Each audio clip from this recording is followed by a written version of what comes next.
Linear inequalities into variables. Introduction. Hi guys! Welcome back to my TikTok video. So for today, ang i-discuss natin kung paano mag-compute about sa linear inequalities in two variables. So before ka mag-compute about sa ganyan, kailangan matandaan yung mga ganito. So kapag greater than and less than, dapat naka-broken line siya. Then, greater than or equal to and less than or equal to, kailangan naka-solid line siya.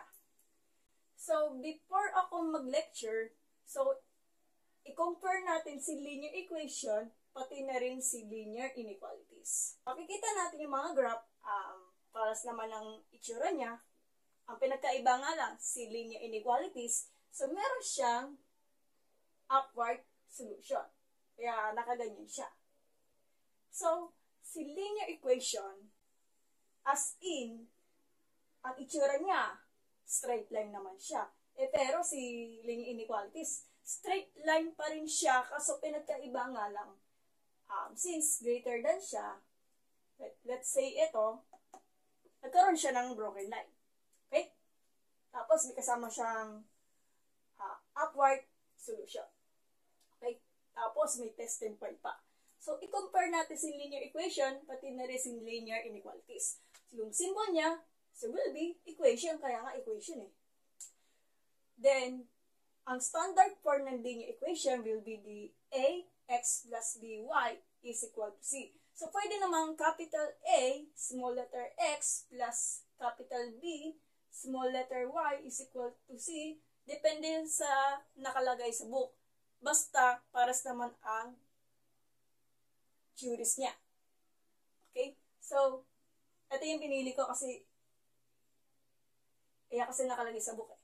So, ang binasa ko nung nag-high school ako, intermediate algebra kay Dinlaw, ang ginamit ko. So, kung ano yung tinuro sa teacher, yun yung sinundan ko. So, ito yung ginamit ko. So, balik muna tayo dito ha. So, kailangan where A, B, and C are real numbers. Ganito ang symbol ng real numbers. So, kaya nilagay ko yung series. Ito yun. Parang baka sakali makalimutan nyo. So, nilagay ko na. Kasi magsulat ng symbol ng R. Pasensya na. Then, kailangan yung leading coefficient ng X and Y, leading coefficient lang, which is A and B, kailangan is not equal to 0. Kasi pag equal sila sa 0, magiging undefined na yung sagot niya.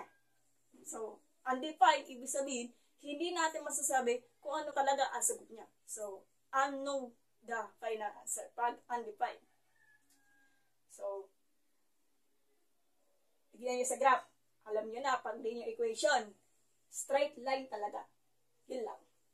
Then, balik muna tayo sa linear inequalities. Kapag linear inequalities, greater than, less than, greater than or equal to, kasi may equal to, then less than or equal to.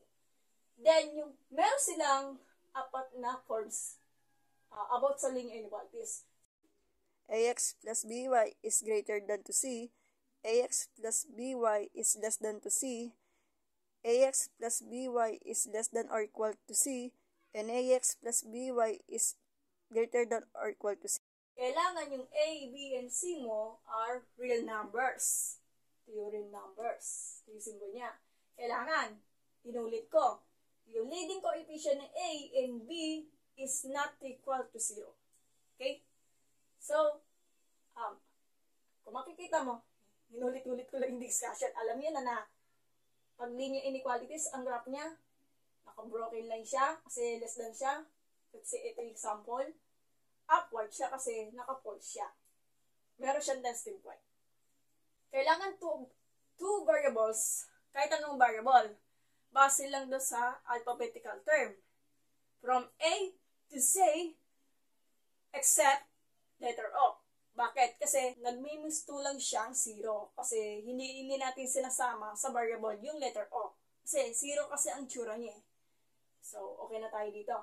So, natapos na natin yung compared sa linear equation and linear inequalities. So, magsusolve na tayo ng linear inequalities in two variables.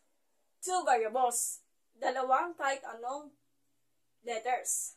Pero, tag-iisa lang yung equation. Yung dalawang equation in two variables ay i-discuss ko sa next video kasi masyado siya mahaba at complicated siya. So, burahin ko muna to